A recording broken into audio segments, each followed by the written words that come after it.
Welcome everyone to Wednesday Night at the Lab. I'm Tom Zinnan. I work here at the UW-Madison Biotechnology Center. I also work for UW Extension Cooperative Extension. And on behalf of those folks and our other co-organizers, Wisconsin Public Television, the Wisconsin Alumni Association, and the UW-Madison Science Alliance, thanks again for coming to Wednesday Night at the Lab. We do this every Wednesday night, 50 times a year. Tonight it's my great pleasure to welcome back to Wednesday Night at the Lab John Hawks, Professor of Anthropology here at UW-Madison. He was born in Norton, Kansas, and graduated from Norton Community High School.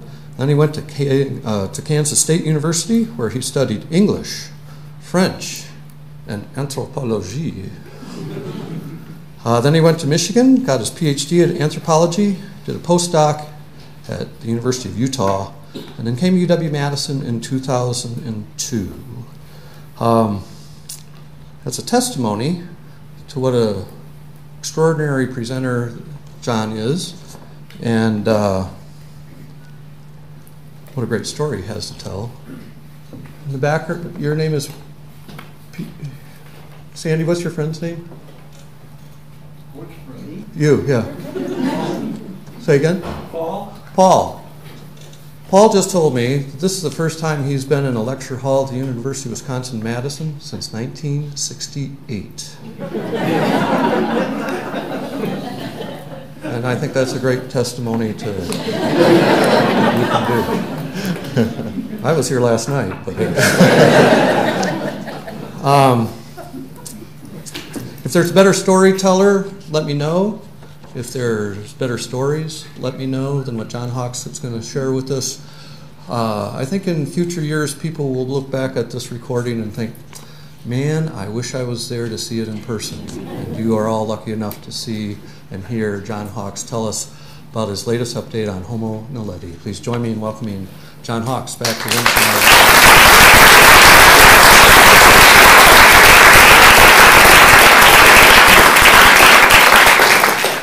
Thank you, Tom.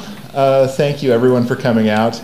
I've been in the U.S. now for 4 days, and a week ago at this time, I was in the field working underground with Homo Naledi. And I will tell you that we have some remarkable new findings from the cave system. A lot of you have come out for previous talks that I've sort of presented our initial findings on Homo Naledi, our discoveries in 2013, our publications in 2015. We've had some incredible things, but we've also had some incredible mysteries that have arisen. How did all these bones get into this remote cave chamber? What are they doing there? When did Homo Naledi live? How was it connected to our species? These are the things that we've been investigating for the last 4 years now, and I can tell you that we can answer some of those questions, and many of the questions have become more intricate and fascinating for us.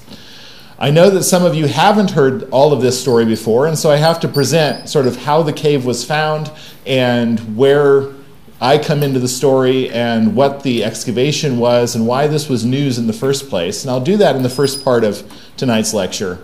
And then I'll talk about the publications that we had earlier this year, where we uncovered a second cave chamber in the Rising Star Cave, the Lacetti Chamber. A second cave chamber with more remains of Homo Naledi, with a wonderfully complete skeleton that we've named Neo. And here's Neo's skull here on the first slide. And at the same time, we determined the age of the fossils. And the age surprised many people in the world who did not expect them to be the age that they are. So it was a wonderful discovery.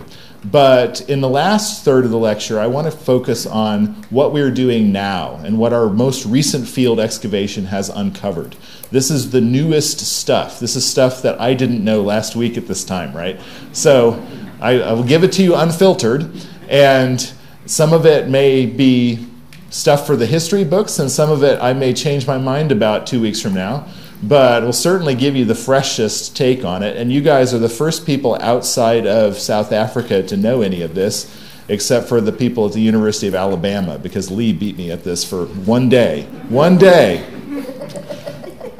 So it's a wonderful privilege. I say this whenever I present on this stuff, that we have the involvement of National Geographic in the project and also of the University of Wisconsin, who both have enabled us to film a lot of the original research as it happened. And we have footage from the initial discovery of the fossils in 2013. We have footage through the analysis of the fossils, through the first field expedition, through this field expedition. I'll be showing you video later that I took just this month and that our team took underground this month.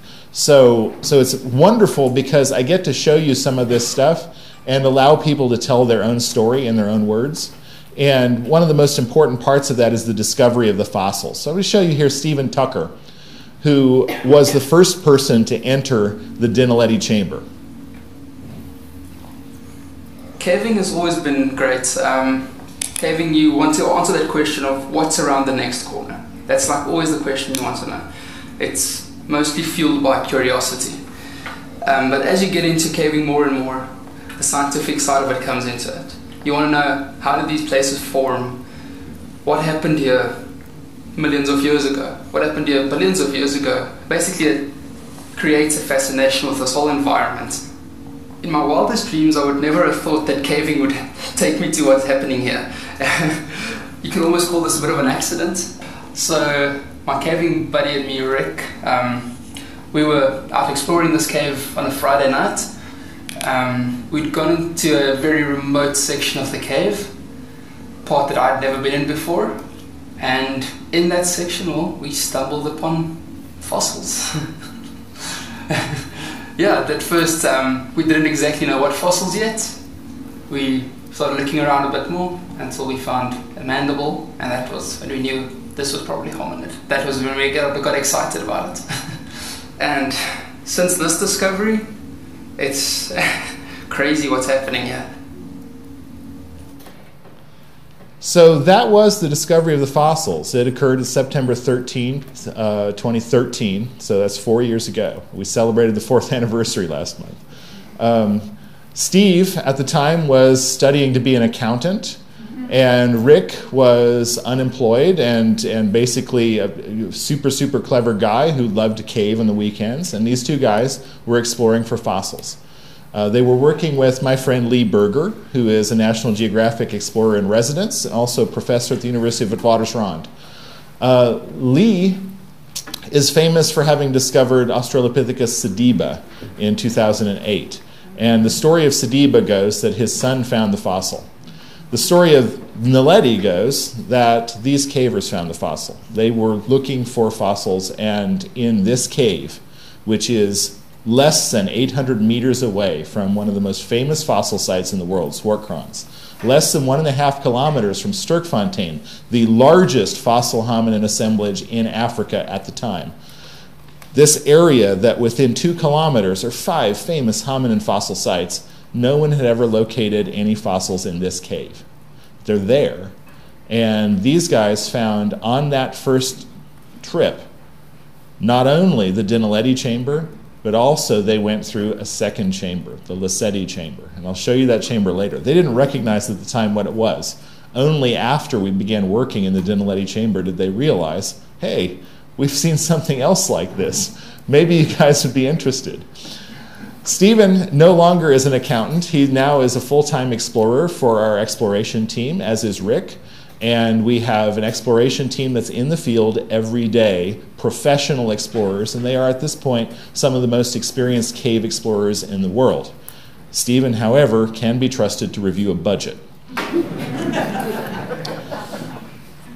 The Dinaletti Chamber is in an excruciatingly difficult to access part of the cave system.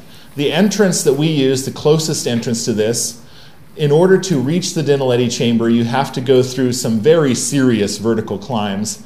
This is about 40 meters underground. This is about a 30-meter climb down to the Superman's Crawl. The Superman's Crawl is a narrow squeeze with a height of about 10.5 inches. That's called this, and I'll show you footage of people going through it in a while. It's called this because if you have any size at all, you have to go one arm first and squeeze through it this way. It's all horizontal. But more seriously, after climbing a very rugged sort of rock fall called the Dragon's Back, you can only access this chamber through a vertical passage that is a width at a minimum of 7.5 inches and a height of 12 meters. So it's a 40-foot vertical climb. That's the only way in or out. I cannot enter this chamber. Lee can't enter this chamber. In fact, only a very committed group of people with the right skills and talents can enter this chamber. Lee, initially, upon the discovery of this, didn't know how he was going to get people to recover these fossils. He put out an ad on Facebook, which later became famous. I need people with excavation paleontological skills who can pitch up here next month for no pay, and you must be skinny and not claustrophobic. He recruited these incredible 6 cavers, explorers, archaeologists, all of them master's PhD students in archaeology, including Elia Gurchie from the University of Wisconsin, but others from the US, Canada, Australia. Marina Elliott, you're going to see a lot tonight. She is now full-time head of the exploration team at the University of Witwatersrand.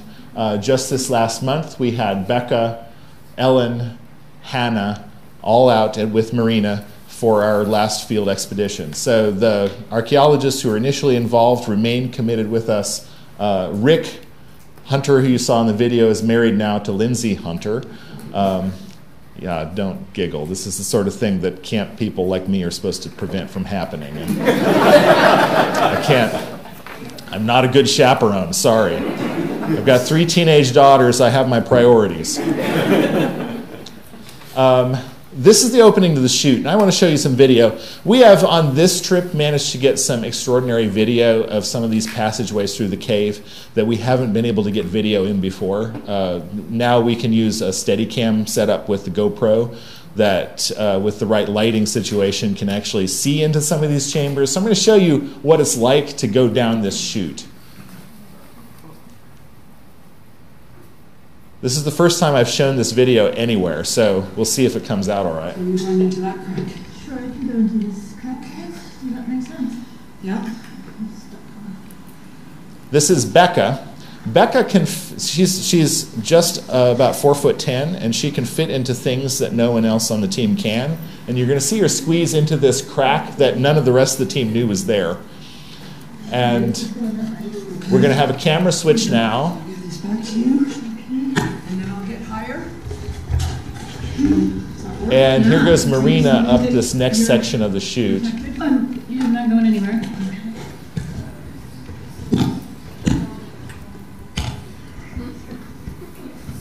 It's actually a pretty awesome shot right there. And once she gets up to the top here, which is just another second, we're going to see Ellen coming up the rest of the way out of the chute. So you'll see part of that.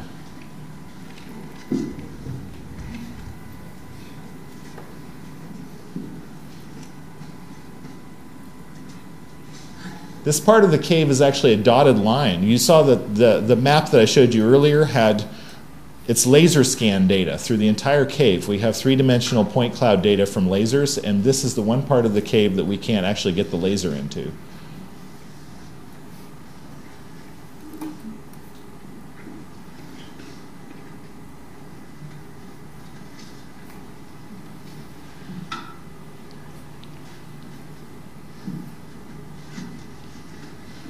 Yeah, this is what our team goes through every day to get down to where the fossils are. How long does it take? Well, the most skilled members of the team can do this climb in about 3 or 4 minutes. Most people take 5 to 10. Depends on how much gear you have to also haul up. To get from the cave entrance to this point, to do the descent, or from here to the cave entrance, is about 20 minutes to 25 minutes through the cave system. Now, this distance through the cave is about 170 meters. So if you guys can imagine moving, right, something like the length of this building, right, through the biotech center and the genetics building, right, that's 170 meters more or less. Imagine taking a half an hour to do that, and you get some idea of how difficult it is to move through these places. And these people are all now professionals. I'm talking about people who cave now for a living. who are doing it in that time period. People without those sorts of skills, you're talking about much longer. Well, the story of our 2013 expedition. We all assembled in November of 2013. Our team went underground. We were there for 21 days underground. The team in that time span recovered more than 1,500 fossil specimens. Almost every single one of them was a hominin fossil specimen, and it was immediately the largest fossil hominin assemblage ever discovered in Africa. It is the second largest fossil hominin assemblage in the world. It's an amazing, amazing discovery, and nobody had ever seen anything like it. It represents every part of the skeleton, multiple times in most cases. We have the remains of at least 15 different individuals in this chamber. What a lot of people didn't appreciate at the time was that aside from a surface collection, you saw there were bones on the surface, and we collected the bones from the surface of the entire chamber. There were around 300 bones and bone pieces from the surface of the chamber. The rest of those bones all come from an excavation area that is less than 1 meter square. It's about 80 centimeters on a side, and the depth of deposit with these fossil hominins is around 15 to 20 centimeters. So this is a bone bed that is totally composed of hominin bone. Under the hominin bone is sterile sediment down at least 50 centimeters. At the base of that sterile sediment in the area that we dug, we found a single tooth of a baboon. We don't know what that relates to, but we know quite a lot about its provenience right now because we were able to estimate the date of this and the date of the fossil hominins. So we know quite a lot about these. At the time, this discovery was unprecedented, and it was up to us to figure out how to study it. We recruited a team of specialists who had been involved in some work in South Africa before, people who had been involved in the description of Australopithecus sediba, and we recruited a team of 35 early career scientists to join us in describing these fossils for the first time. That workshop occurred in May of 2014. We did our work. We had different anatomical specialists. It was a tremendous, tremendous experience. Experts coming in who had done their dissertations on the vertebral column. People who had done their dissertations on the lower limb. My student, Zach Throckmorton, who had finished here, was an anatomy professor at Lincoln Memorial University in Tennessee, had done his dissertation on the foot. And we had all these specialists come and describe every element of this hominin, and in the course of that discovered that this represents a previously unknown species. We compared it to every other kind of fossil hominin that had ever been discovered. We had cast materials, or the originals in many cases, available to us to inspect and study. These are some of them. Homo erectus on the left here. Australopithecus afarensis, that's Lucy's skeleton here, and another male afarensis partial skeleton. Australopithecus africanus from South Africa. Australopithecus sediba, represented by 2 partial skeletons. I'm showing you here the partial skeletons of the hominin fossil record. Before Neanderthals, this is what there is. And so when we have a collection of fossils that is an array representing multiple individuals, it's really, really powerful evidence. We identified this as a new species previously undiscovered. We named it Homo Naledi. Naledi means star in the local Sesotho language, which is one of the major languages of South Africa.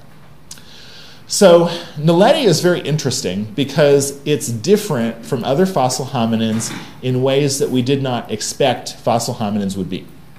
Now, you guys who know something about evolution know that evolution is not a straight line.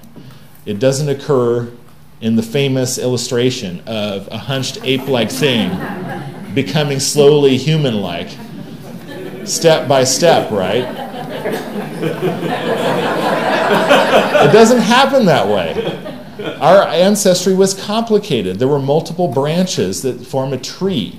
And these species are related to each other, sometimes in ways that we don't fully understand because they're fragmentary fossils, and it's very hard for us to compare. You saw the whole skeletons, right? That was what there was.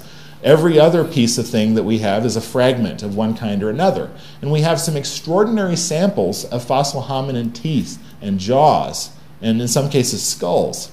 But we don't know a lot about how the rest of the body goes together, except from skeletons that actually put those parts together from one individual. What we have increasingly discovered over the last 10 to 15 years is that when we have more complete remains, skeletons like Naledi, like Sediba, like Homo floresiensis, you start to discover that the parts don't always go together in the ways that you might have anticipated. You might think that even though things are a tree and they're more complicated than a straight line, nonetheless there's a main branch. And when things branch off of it, they inherit the characters of the main branch, and so there's some sort of order to it. In fact, for the most part, there's so much parallel evolution and convergence among the branches of our hominin tree that it's very difficult to trace what the main branch might be. So when we look at Naledi's skeleton, it puts together characteristics that we didn't expect would go together. The most obvious of these is its brain. Naledi has a very small brain compared to humans. It's about 450 to 600 cubic centimeters in size. That's about a third the size of a human brain. It's the size of a large orange. That small brain is in a skull that has a number of characteristics. It's got a torus, an angular thickening of bone here called the angular torus. It's got a brow ridge with a groove behind it called a sulcus. It's got a relatively low, not very high forehead. It's got a bar here at the back of the skull called a nuchal torus. It's got no chin, but a relatively vertical front of the mandible. It's got a flat face. These are features that we associate with other species that we attribute to early Homo, members of our genus, but early in the evolution of our genus. Think fossils that we found that are 2 million years old. They're 1.5 million years old. Fossils like Homo erectus and Homo habilis. So looking at its features, it looks like those early human species. Its brain size is too small. It's smaller than those early human species. So there's a bit of a puzzle. My friend John Gurchie is a tremendously talented paleo artist. He's one of the best reconstructors of what fossils may have looked like in life. This is his reconstruction of Naledi, and I think it's a very good one. Obviously, some aspects, like skin tone, like the hair pattern, have to be speculative in some ways, but by studying the distribution of these in human populations, other primates, John has an educated guess about what they would look like. But the overall facial profile and everything is basically this. This is a nice portrait of Naledi. In this deposit, we have the remains of at least 15 different individuals. They are of all ages, from newborn, or what we would call a perinate, possibly not yet born, to old adult, and every age group in between. This is a series of 6 different dentitions that represent individuals, and they're all of different ages. This is a toddler, maybe 1.5 to 2 years old. This is a young child of maybe 6 or 7. This is an older child of 9 or 10. Here's an adolescent, a teenager. Here's a young adult. Here's an old adult. This is a sample which, for the first time, we can study development in an entire series of individuals from one place.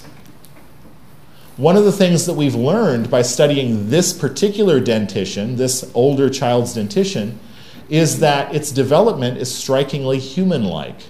The human-like detail that's maybe the most telling is that the permanent canine teeth are in. Those are the canine teeth. They're all the way in, and the second molar is not yet erupted. This is a very human-like trait. Our canines erupt early, our molars erupt late. In chimpanzees and gorillas and other primates, and in all earlier hominins that we know about, the second molar erupts first, and the canine is delayed because the canine is a social signal. When you erupt your canines, if you're in a primate society, what you're saying is you're ready for a fight, because that's what you fight with, and that's what you threaten with. And delaying the eruption of the canines is something that prevents you from getting into fights before you're ready. In Homo Naledi, they have a very human-like developmental profile. We can't say what that means socially, but it is very interesting because they're so primitive in their brain size, you might imagine that their development would be very primitive. But actually, it's very human-like. This is a new discovery that I haven't been able to talk about before. If we look at other parts of Naledi's skeleton, it is actually strikingly human-like. Its feet, for example, are your feet. If you're a size 4 women's shoe size, anybody a size 4? Any size 4s in the room? Any size 5s? You're just a little bigger than Naledi. This is Naledi's feet. This is a very human foot. You can see the arch in this foot longitudinally, the arch mediolaterally. Right? This is a human foot. It's got a big toe that's actually a big toe. It's aligned with the other toes. The other tiny toe bones here are not reconstructed with this because our foot team actually, you can't tell those apart. You might imagine, well, you can tell the second toe from the fourth toe. Actually, you can't. So we don't put them on because we're not confident about their placement, but we have all of them. The hands of Naledi are a mixture of human-like and primitive characteristics. This is a complete hand. It was found in articulation in the site. Here it is, folded over fingers, the thumb here. It's a right hand. There it is. And just to show you, it's got big, broad fingertips, as humans do, which are made for gripping hard objects like stone tools. It's got wrist bones that are arranged in a human-like pattern, including the crucial difference between the thumb and the first finger, which helps to buttress against hard grip forces, again, tool use. But it has tremendously curved finger bones. The finger bones are curved in a way that suggests it was grasping onto branches or grasping onto something, climbing. Naledi's shoulder is also really well suited to climbing. Its shoulders are canted upwards like this and really well made for reaching overhead. So it's got this interesting combination of traits. Its lower limb, its feet, very human-like. Its skull, like an early species of Homo, something like Homo erectus, Homo habilis, but with a smaller brain. Hands that are really well made for tool making, but also well made for climbing, and shoulders made for climbing. Hips that are really widely flared, which are very primitive for hominins. It's like Lucy's hips. It's not like our hips at all.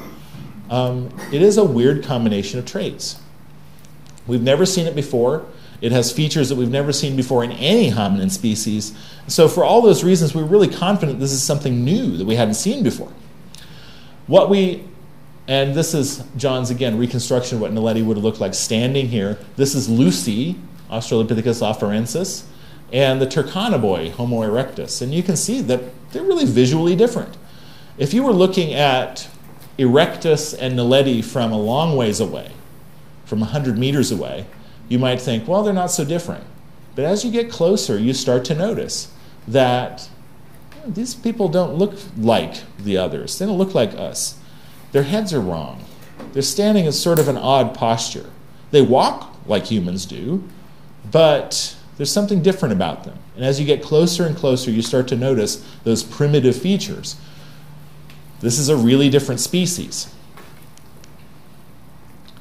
So, after our publication of the species Homo naledi, we began to work in earnest on our second discovery in the Rising Star cave system, the Lacetti Chamber.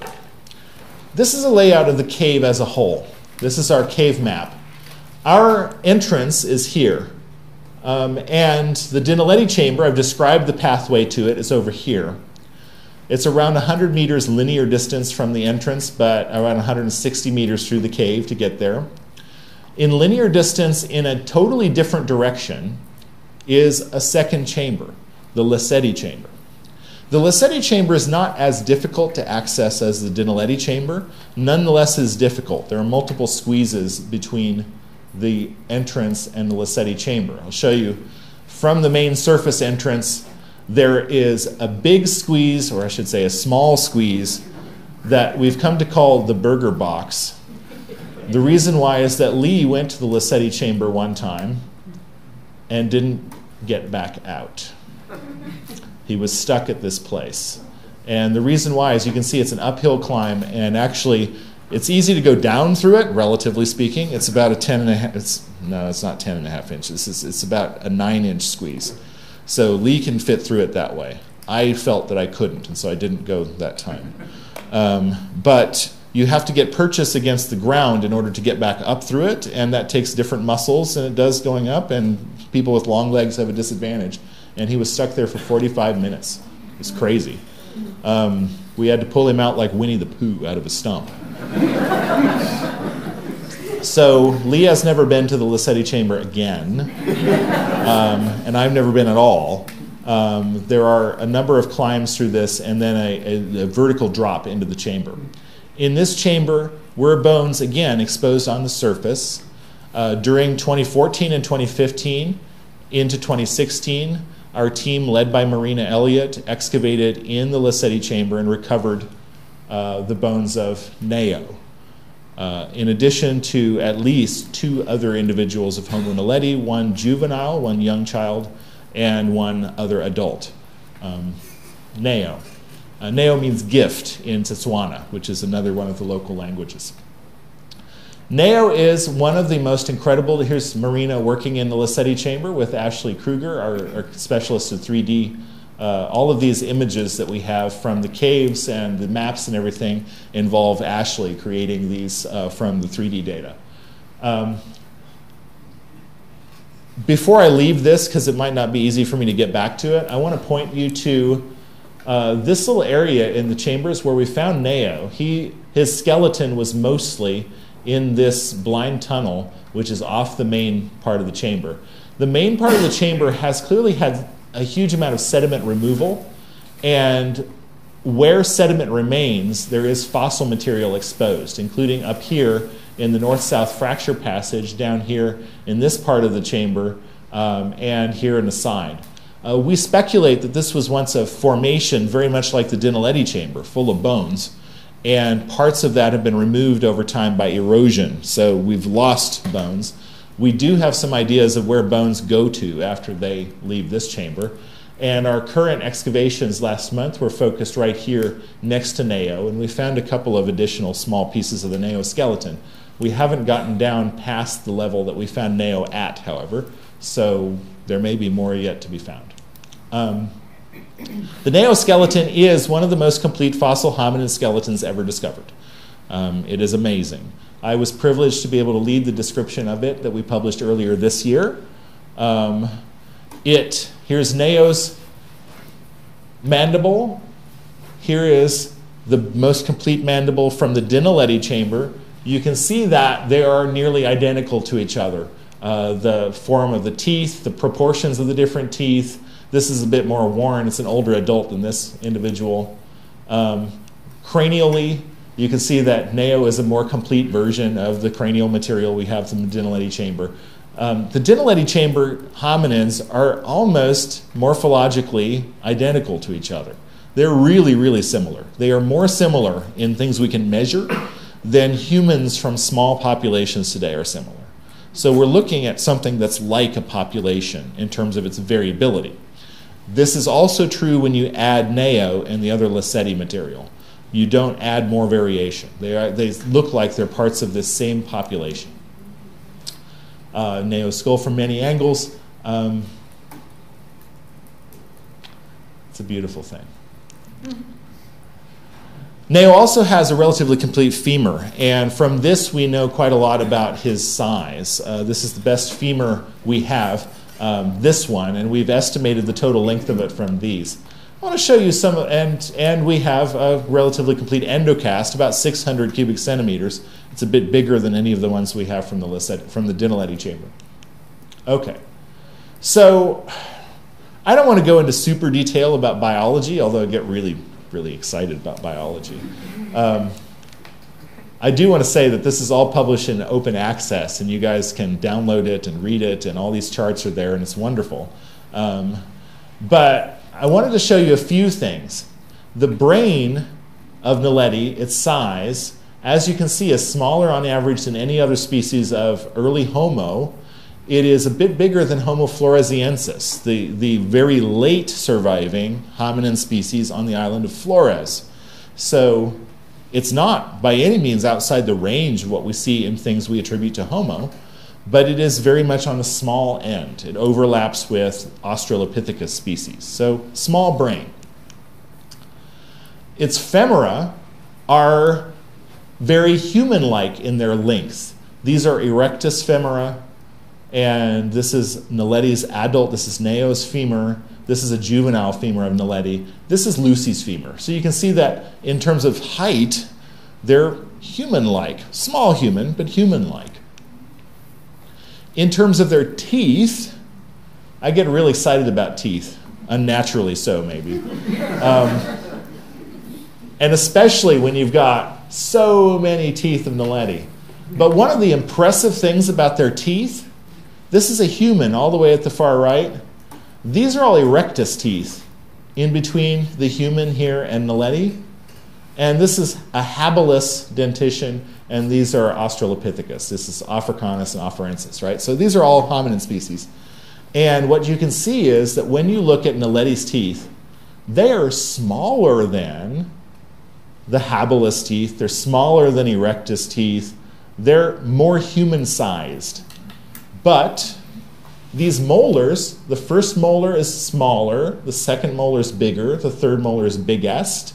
That's the opposite pattern from what you see in humans. It's the primitive pattern that you see in Australopithecus. And when you look at the front teeth, I'll tell you that these premolars, this one in particular, and this third premolar, looks nothing like these third premolars of any of these other hominids. It is really unique. When I say Naledi tells us things by the way it looks, we don't know that these traits that are unique have functional importance. I can't tell you that these premolars function differently. I can tell you they're probably a reflection of the species' history. They're pointing to something strange about it. Naledi had some interesting history.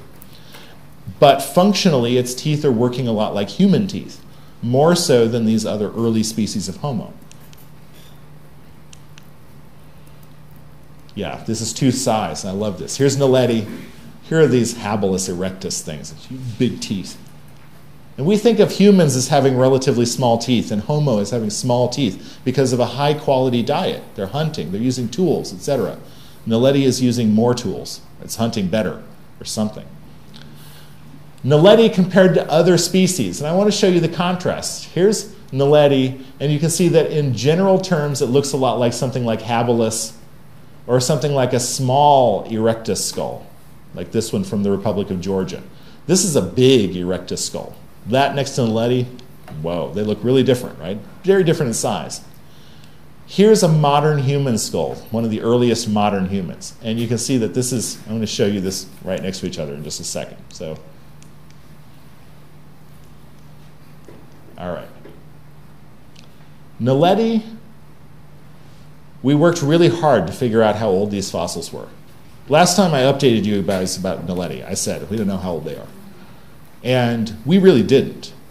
The fossils are preserved extraordinarily well. They feel like Neanderthal fossils to me. They're not highly mineralized. This isn't like a dinosaur bone where it's super heavy because it's turned to rock.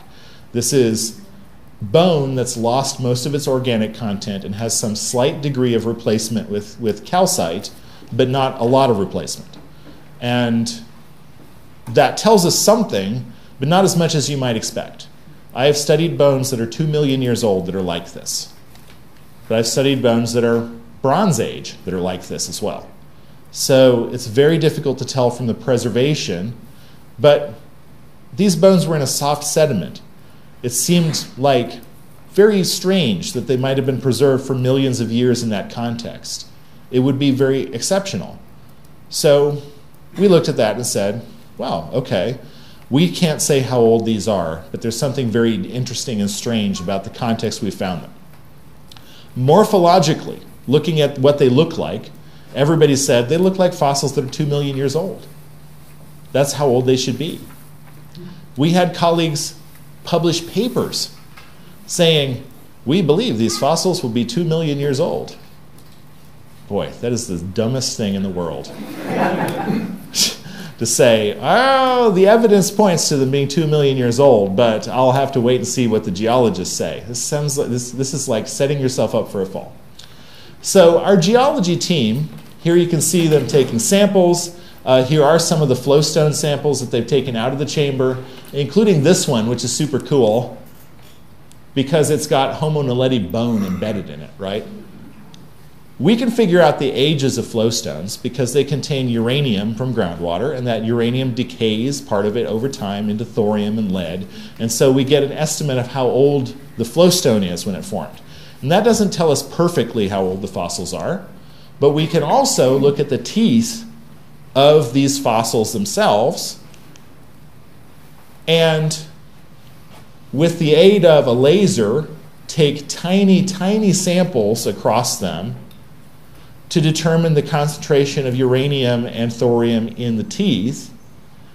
And we can also take somewhat larger samples and assess the amount of electron traps that have been created in the crystalline structure of the teeth by ionizing radiation over time. That technique, called ESR, electron spin resonance, gives us a direct date on the teeth. The absorption of uranium by the teeth from the groundwater gives us a minimum date on the teeth. The uranium and thorium in the flowstones gives us an absolute age for the flowstone formation. We also looked at the tiny quartz grains that are in some parts of the deposit, which will absorb, which will also give a sign of the ionizing radiation over time since they were last exposed to light. That method is called optically stimulated luminescence. We also looked at the changes in magnetism over time in the formation of the flowstones, in which we can confirm that all the flowstones in the chamber were formed during the last 780,000 years since the last major paleomagnetic reversal of Earth's magnetic poles. Right? I'm listing these because we use 6 different techniques from 11 different laboratories, and we sent samples to these laboratories blind. We sent them samples and said, you tell us what you're looking at. And we sent them fake samples. And we sent the same samples to different labs to see if they gave us the same answer without corresponding with each other about their methods. Right? We, for the first time, did double-blind date testing on hominin fossil assemblage. We have what I think is the most rigorous evidence about the age of this fossil assemblage that's ever been developed. And all of these methods come together. So all of the different methods, this chart is too complicated to even read, but what I have to say is all the different methods tell us that these bones were laid down sometime after 335,000 years ago and before 236,000 years ago. That flowstone that has a bit of Naledi in it is 236,000 years old at a maximum. The ESR from the crystal structure of those teeth tells us that 95% probability the teeth are younger than 335,000 years. So those two bracket the age of the fossils. Those fossils were put there in the late Middle Pleistocene. This was shocking to everybody because in the late Middle Pleistocene, this is what everyone thought was in Africa. This is the earliest modern human cranium. It's about 200,000 years old from Ethiopia. And here is Homo Naledi, around 250,000 years old from South Africa. Naledi lived there at the time our ancestors were evolving. Our modern human ancestors. This skull from Zambia is thought to be around 300,000 years old. It might be older, it might be younger, but this skull represents an archaic form of human.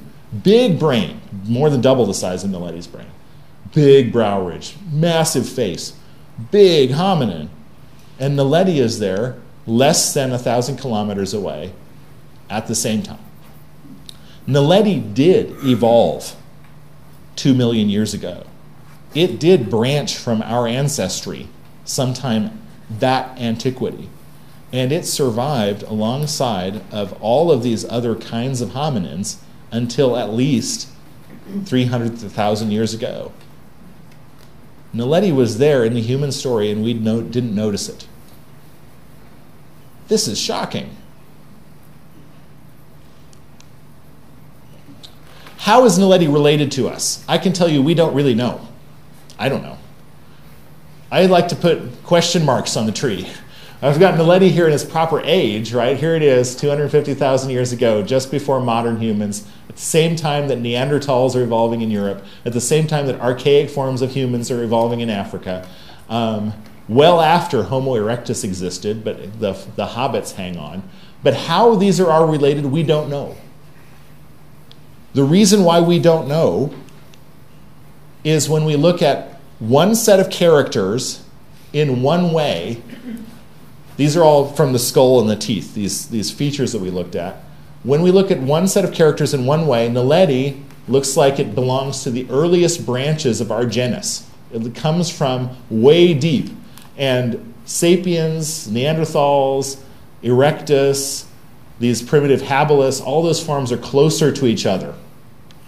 But if you look at the same data in a different way, Naledi looks like it's connected to archaic humans and sapiens and Neanderthals, and erectus and habilis and all these other forms are out. We don't know how they're connected to us. For those of you who do biology, this is a Bayesian tree, right? If you walk down the hallway to the genetics department and ask them, how should we build a tree of these? They'll say, use this method. And it puts Naledi as a closer ancestor to humans than erectus is. But if you ask a paleontologist, how should I study this? They'll give you this tree, and it puts Naledi farther from any other hum. I don't know the answer because none of these actually involve any of the features of the rest of the skeleton, because most of these other species have no skeletons. So we can't actually compare them. We've come to a point where the data that we're acquiring from this evolutionary story are more for Naledi than they are for any other species in our ancestry other than Neanderthals. It's a cool situation to be in. It's an exciting situation to be in. I like it. Don't get me wrong. I like it so much that last month we went back to the cave to dig up more of them. We had some hypotheses to test about the Dinaletti Chamber. How did the bones get in there? Oh yeah, this is the one I want. This is where we enter the chamber. This is a map of the chamber's surface. These colors are the elevation. It's high here where we enter the chamber at the chute. It rapidly descends, and most of the chamber is lower in its floor elevation. Where we dug is here. Where we dug is 15 meters from where we enter the chamber. Our best hypothesis for how the bones entered the chamber was that somebody put them down the chute, the same one that we use, that seems to be geologically stable for the last 250,000 years. Somebody put the bones down the chute, and they formed as a pile here at the base of the chute, and spilled off, and some of them end up here. But it's not a very satisfying hypothesis, I'll be honest with you. And the reason why is that this is where that articulated hand comes from, and an articulated foot, and an articulated leg of a juvenile, and a huge concentration of bone. How did all those bones get over here 15 meters away, right? That's the back of the room, right? From where they apparently entered, going through two tiny channels. It's puzzling. It's a real puzzle. We can rule out, those of you who don't know the story, we can rule out lots of ways that the bones could have entered the chamber. There's no mark on them from any kind of carnivore or anything. The bones haven't been eaten, they haven't been crunched, they haven't flowed in water.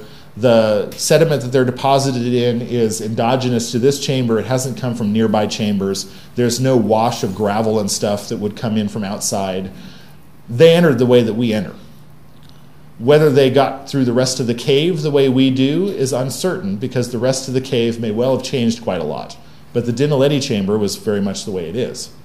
So we went back this month to dig here to test whether there's actually bones at the base of the chute. Because there's a logical hypothesis. If the bones entered this way, that should be where the maximum concentration of them should be. If Naledi was putting the bones there, there's some chance that that's where an artifact might be. If they were depositing any kind of artifacts with them, where they enter is probably the most likely spot. So let me give you just a quick clip. Here's our excavation in process. No, we are not going to do any R. Kelly. That will not be. If while I'm under, John, if the pump guy arrives and for some reason he doesn't know to use the yellow generator, okay. I can't get to it. Yeah. Yeah. This is the cave entrance, where we have our command center set up during excavations.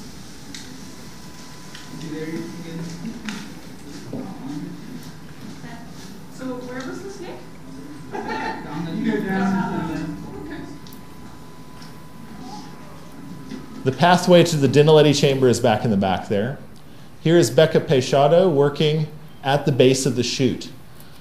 Within a very short time of opening an excavation unit here, which is 50 centimeters on the side, Becca uncovered parts of a white, chalky flowstone area with some pieces of bone. And as they began to work this unit to uncover the edges of this thing, this is Matabella coming through Superman scrawl. Matabella Siquane is one of our exploration team.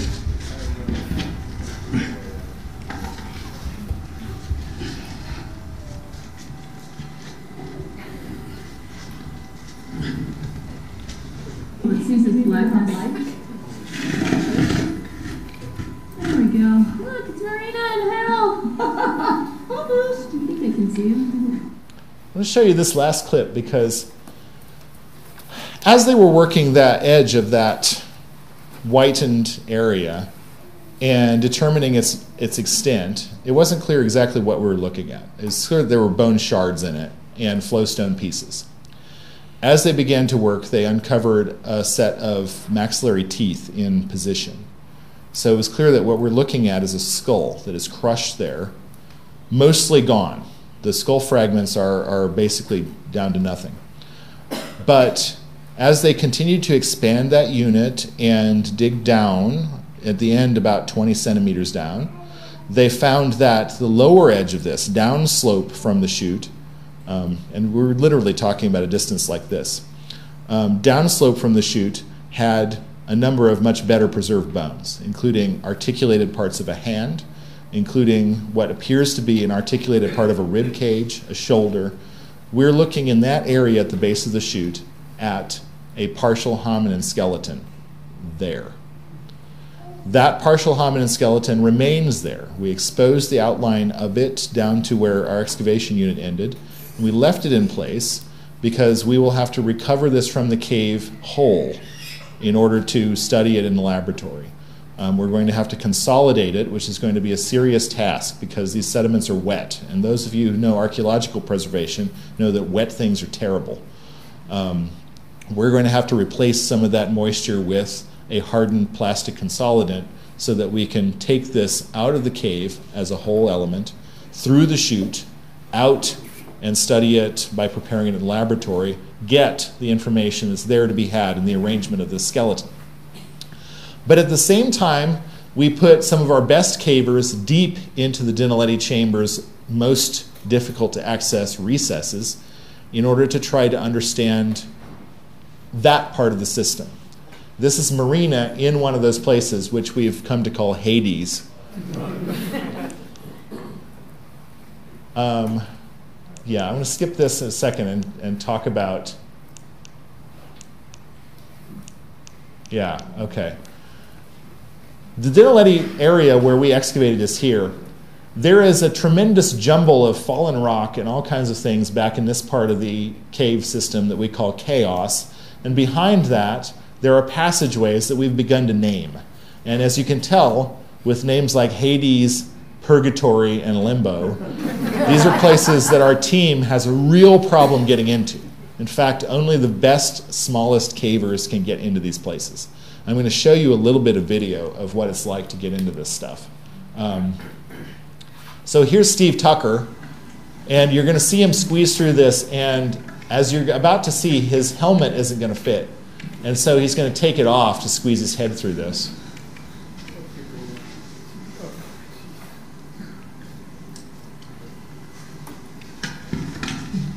That's.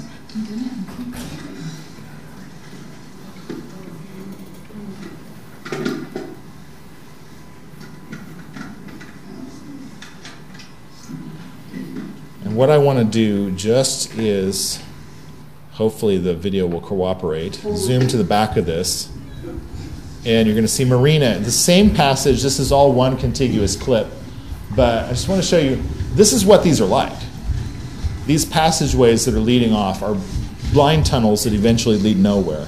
But you can see they're tremendous and narrow. What is the temperature? The temperature in the cave is 19 degrees.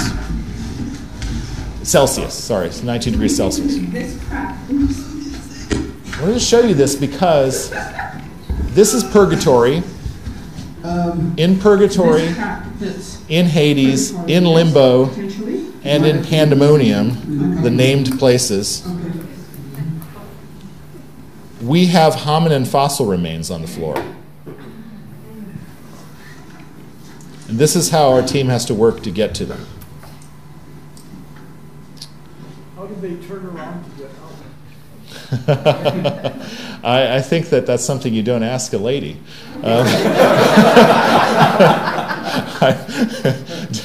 Don't ask me how they turn around to get out.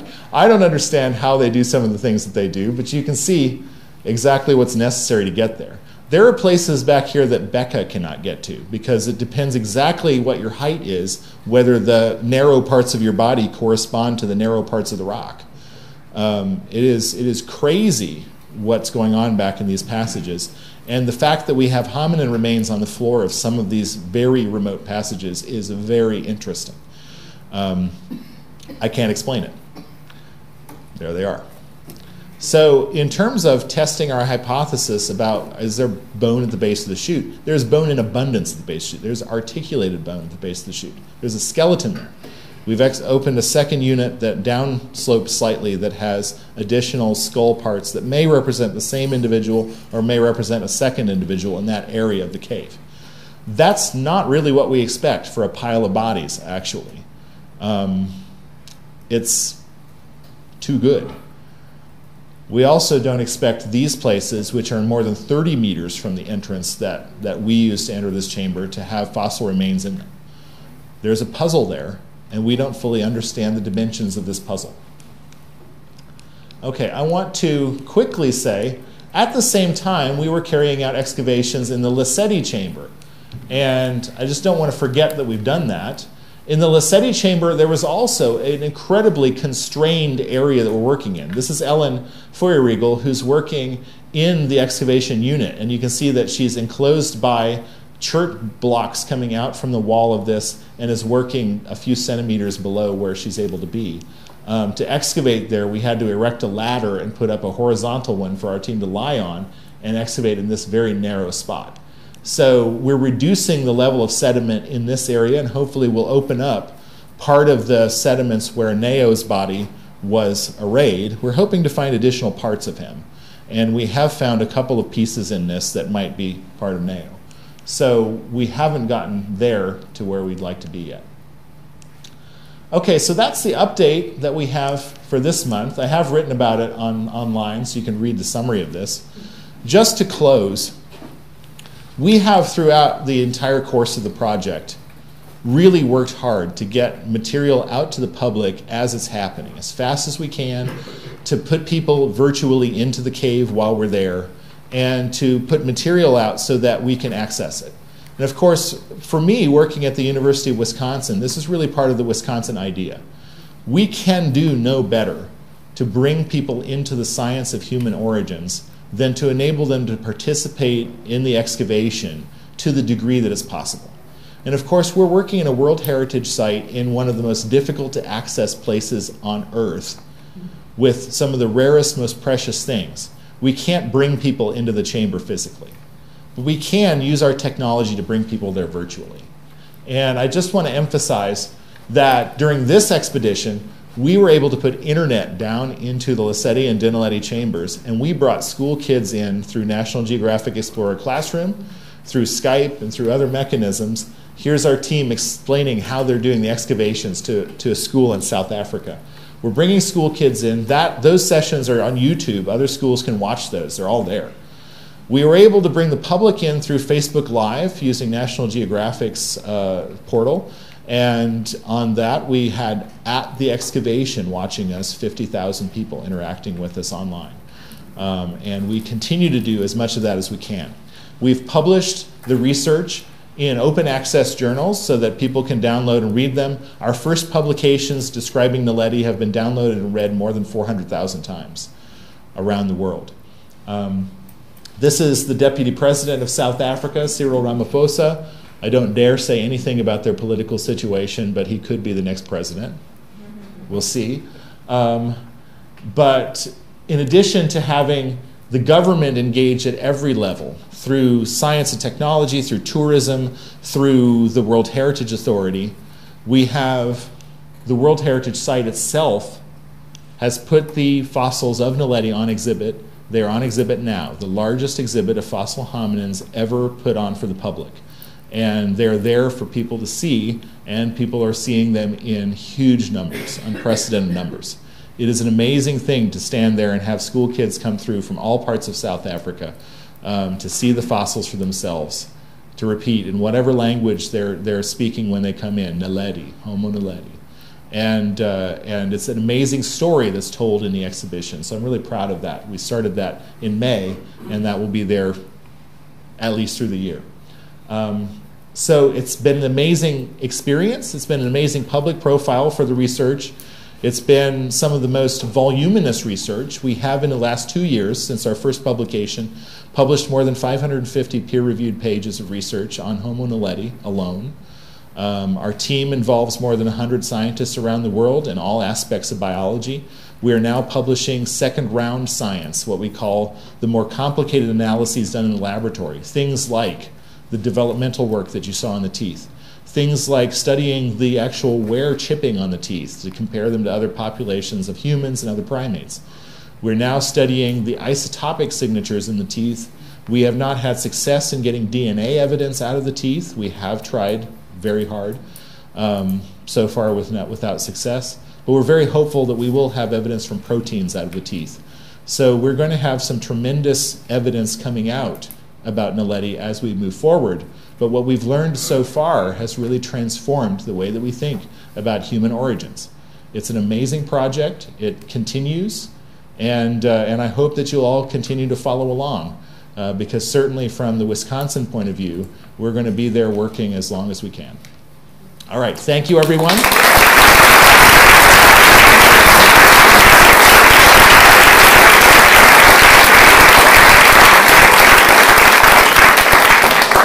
I'll be happy to take some questions. I'm going to repeat the question after you say them. And I have gone the full hour that I started from, so I apologize. I always go long. But if you have to leave, please don't feel like you'll be offending anybody if you have to get up and leave. So I'll take you in the middle, yeah? Is there any evidence that Homo Naledi and the other hominid species that was coexisting at the same time mated, such that perhaps we have any Homo Naledi in us? This is a great question. Did Homo Naledi mate with us? And let me tell you that we have no definite answer to that. We do know that African populations derive some small fraction of their DNA, possibly as much as 5%, but it could be less, from archaic lineages that we haven't discovered. We know that from the study of living people's DNA, and we know it by analogy to the Neanderthal DNA. When people found Neanderthal DNA in Neanderthal fossils, and they looked at it and they said, wait a minute, I've seen that DNA before, it's part of me. When they said that and realized that most people living outside of Africa are 3% Neanderthal, that gave them a sign of what to look for, right? Oh, that's what it looks like when you have DNA from an archaic human lineage that's been separated from us for 600,000 years, right?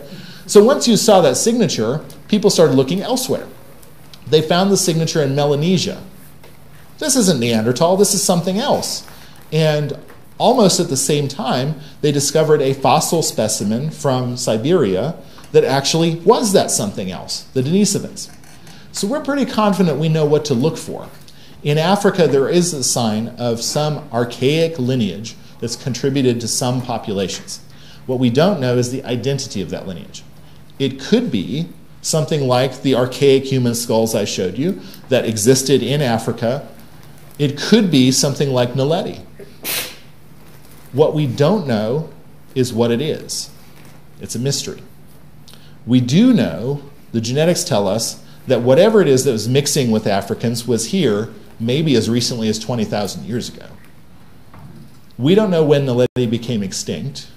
We found it 236,000 years ago, at a minimum, but that's not the last time it existed. We don't know if they were there 1,000 years ago.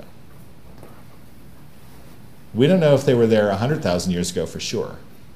One of the things that this really strikes you, right, is that we are working in the most explored region of Africa for fossil hominins.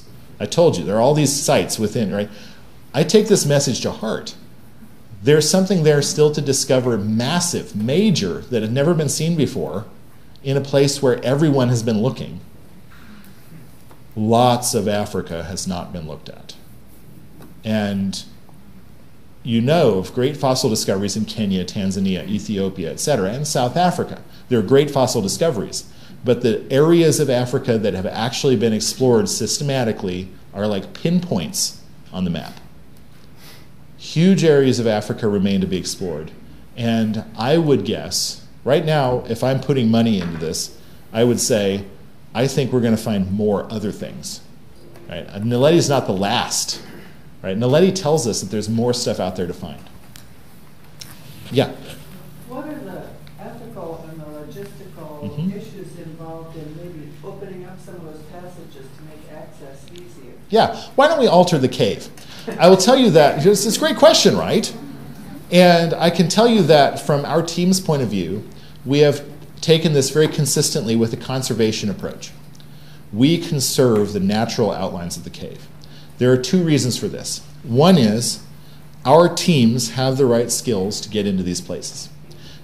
Where it's difficult to get into these places, we apply technology to enable us to virtually get into the places. And that approach is working very well for us. That approach has also opened up a tremendous dialogue between us and landowners in the World Heritage Site and elsewhere, that when we're exploring in caves, we're not destroying things. We're not coming in and taking it over. We're not blasting underground, you know. There is, of course, the logistical problem of these incredibly delicate circumstances where if we apply blasting or jackhammers or the sorts of things you would have to do that mining engineers would bring in, there's a real potential of damaging the fossils.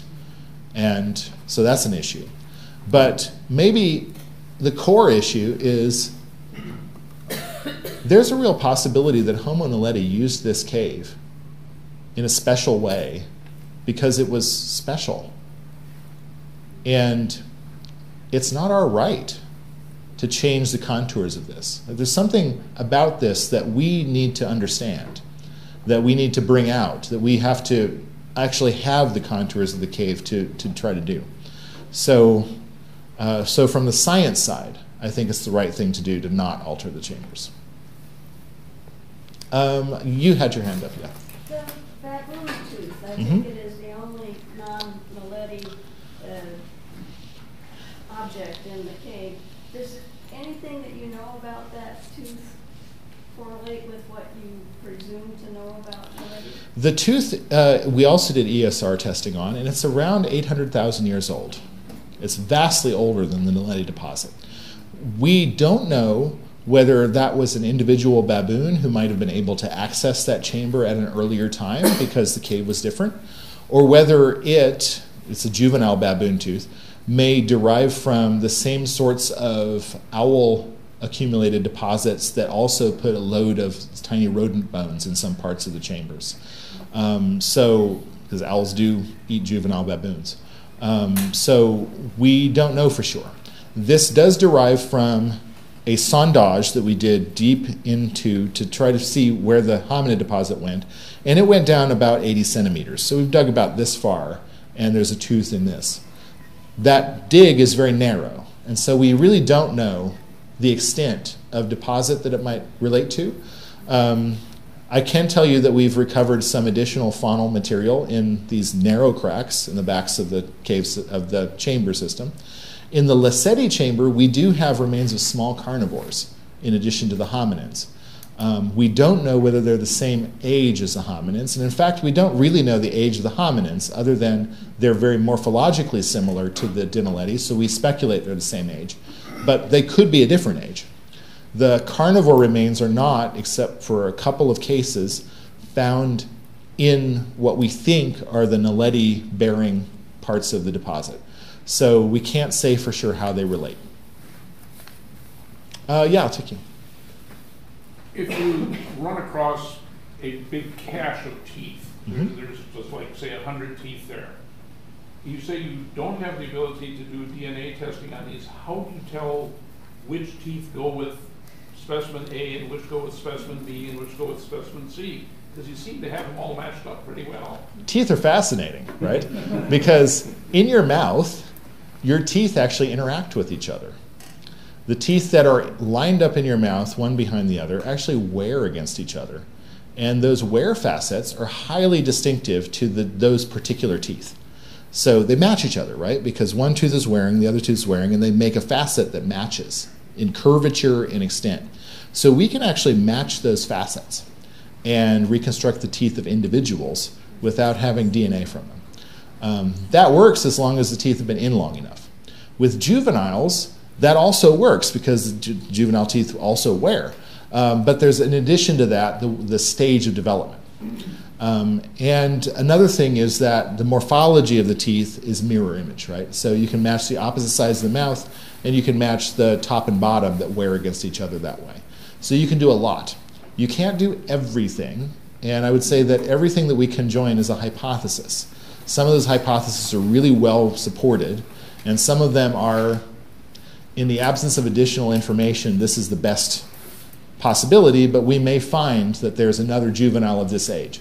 In the Dinaletti chamber, those teeth, some of them in the juveniles, are so similar to each other that I've got two individuals. One of them is, in human terms, would be something like 8 years old, and one something like 10 years old. So they're slightly different in wear state. They're slightly different in eruption. The second molars of one are not yet in, the second molars of the other are just in. But in every other way, those teeth are more identical than my identical twins' teeth.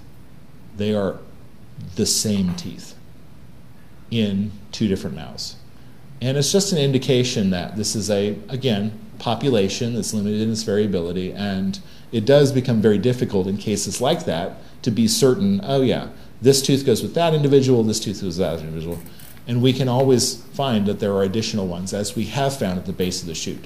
We may find that we have already a tooth of that individual, and so it'll be number 14 of the 15 we know about, or we may find that it is yet another, and we'll add to the minimum. Okay, there's a question in the back, yeah? Two quick questions. Can you use robotics to go into inaccessible areas, and how do you protect the cave from vandalism? We are using now, we are now experimenting with tiny drones that will fly us into very remote parts of the cave that we can't, as a team, enter, that have tremendous video, and we're working with that, and we'll see where it goes. We're very hopeful that we will actually get a lot of data that way. We don't yet have walkers that work effectively in those situations, or crawlers. Vandalism. The cave is now protected. It's been bought by a public interest trust that has fenced the entire property. Security is on site all the time, and when we are working there, we have security, and it's totally secure. We've got animals now on the site. We've got Blessbach and Impala, and we're getting Springbok soon. So it's, it's lovely. Inside the cave, we have a series of gates that we don't share public details about, but are designed by some of our cavers who are engineers in their full-time profession. And I would say that they are sufficient to keep out anyone without extreme underground mining, caving type skills. We do have a concern of people getting into the cave to be looky-loos and that sort of thing, and we're very serious about the security. Yeah? No, I've behind, yeah. No, that's you, yes. Given the history of anthropology and the kind of protection of information and the lack of interest in sharing, is this open access to information, is that pretty new, unusual? So the question is the open access to information that we're promoting, is it new, unusual? Anthropology is a field that has a lot of history of people being very secretive, not wanting to have other people study the fossils they're working on, studying the fossils for 15 or 20 years without revealing what they are. Yeah, it's very new. And I would say that at every level on the team, certainly from the leadership and from the South African side, we are strongly, strongly committed to it. I will say that we receive some tremendous pushback from other anthropologists who feel that we're not doing things in an appropriate way. There are genuine feelings by anthropologists internationally, in the United States, in other parts of Africa, and some scientists who work in South Africa, who feel that the appropriate venue for discussing things is at private meetings where the public is not invited, who feel that everything should be published in Nature or Science and not in open access journals, who feel that it's not valuable to get the input of the public into the work that they do. I can't explain why they feel that way. It is part of the history of the field, as you indicate. I can say that we have faced tremendous resistance that has been sometimes difficult to overcome, but we're not going to do things differently. Yeah? So other hominids, like earlier hominids, they weren't able to like talk like we do, like they were just able to grunt and stuff. And so do you think that these were able to, like Homo Naledi, do you think that they were able to like communicate other than like grunting? That's an awesome question. The question is, could Homo Naledi talk? How did they communicate? What was their communication like? The answer in simple terms is we don't know yet. We think that we will learn something about this, and I'll tell you how. In humans, there are differences in the throat and in the ears that reflect our vocal system of communication. We're different from chimpanzees. We're also different from early hominids like Lucy. We have a different ear structure. The middle ear bones are different in structure, and we have a different throat structure. We know that Neanderthals are like humans. What we don't know is very much about what was in between. We do have parts of the brain preserved as an imprint on the inside surface of the skull in some kinds of ancient hominids. Humans have some changes to this part of their brain. It's part of the frontal lobe, but on the side, and especially on the left side. Those changes are related to speech in humans. If you have damage in this part of your brain, you often have trouble talking. And in Homo Naledi, the structure of this part of the brain is exactly like what we see in humans. And that's different from what we see in early hominids like Australopithecus. So we do think that there may have been changes in the communication style that Naledi may have had. But we'll learn more about that when we get our work done on the middle ear bones. What a lot of people don't know is that every teaspoonful of the sediment in the Dinaletti chamber that our team has worked through comes out of the cave, and we have anatomists and specialists who sift through that very carefully to look for any tiny evidence. And in that, we have found 3 bones of the middle ear. So we're actually studying those bones now. And if it's possible to learn anything about how Naledi might have heard, how its sound might have worked, we will discover that from these bones. Yeah?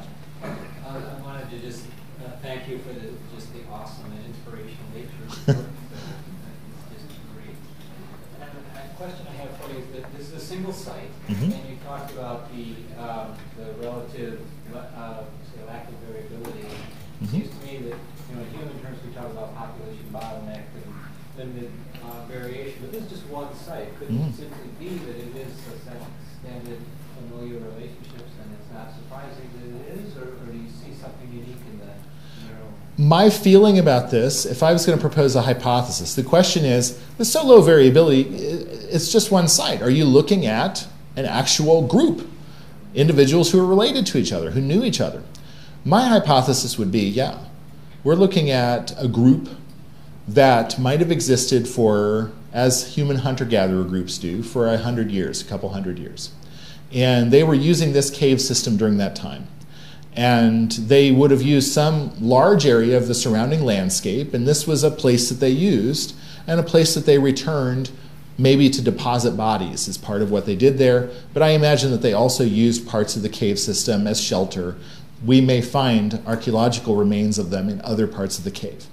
So I imagine that that's probably what happened. And in terms of why the bodies are there, I think we're probably looking at a cultural tradition that existed within a group, and maybe it was there for 200 years. And so you might be really looking at a snapshot, really a very narrow picture of time that this group did something interesting, and they would have had relatives across the landscape, but some of their populations didn't live in places with caves. And some of them, you know, interacted with their landscape differently, as humans do. So that's my hypothesis. I would say that we're a long way from being able to test all of that, but I think it's sort of a logical way of looking at it. I don't think I'm looking at something super special. I'm looking at a consilience of evidence that points to a group. And I imagine that Neo and some of these individuals from the Dinaletti Chamber knew each other.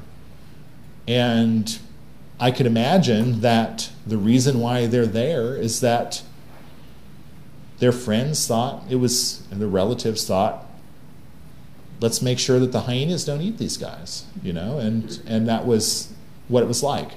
But we're a long way from really being able to test a lot of that. Yeah, let's get you in the back. With all the competition for science research funding, why should we as a society or as a university invest in paleoanthropology research? I'm going to give you two answers to that, and I'm going to give you the pecuniary answer first. All right? The question is, why should we spend money to uncover these fossils? Right? What does this actually have to offer in limited budgetary times? What are we learning from this?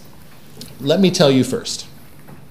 The total amount of money that we have spent as a project on the discovery, excavation, bringing everyone out to dig the site, doing all the analysis of the site, supporting South African scientists that are involved in the research and bringing international scientists, on undertaking an additional 2 years of field work in the Lacetti Chamber and funding a full-time exploration team in the field to find, at this point, more than 600 additional fossil sites in the cradle of humankind area.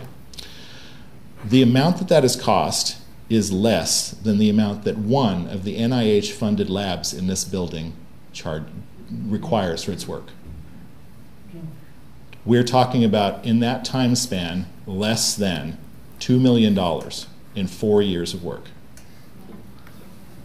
So this is some of the most affordable science that's possible to do. I wish that NIH funded our work and that it was easy to get $2 million, but in fact it's very hard. It's hard to support this kind of work, right? So there is that. But it's very inexpensive work. And we're supporting the research tenure track, the development of scientists across the developing world and also in the United States and Europe with more than 100 scientists involved. So this is pretty cool. But the other answer is, this kind of work uncovers what we are. With all of the troubles that we have in the world today, all of the conflicts that exist, all of the differences that we see among all the peoples, and all of the deeply rooted historical reasons why people are not getting along with each other in different places, the one thing that we really all share is that we all come from this heritage. We really do share that. It's the one thing that binds us together. The things that we feel deeply, religion, sometimes separate us. They don't bind us together as a humanity. We're not bound together by features. I can't point to a feature that humans all have. I can't even point to a DNA sequence that people all have because people vary. But I can point to this history. And uncovering this history is what brings us together as a humanity, as a single species. And I think that's important. I think it's worth supporting. I think that by doing this, we learn about ourselves in a way that's not possible in any other kind of scientific research. I look at it as the equivalent of looking out into the universe and realizing that we are but a very tiny part of it. We are a very tiny part of it, but we're a very tiny part of it that have a really rich heritage, a heritage that's mostly invisible to us. But with science, we can make it visible.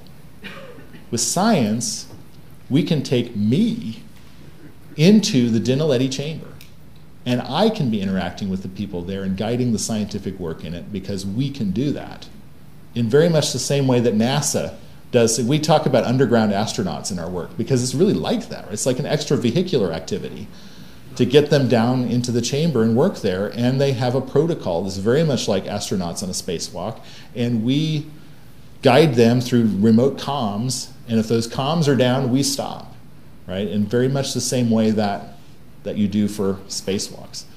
It really is something that is the deepest part of our origins and history, is more connected to our work in the broader universe today than any of us probably would have imagined.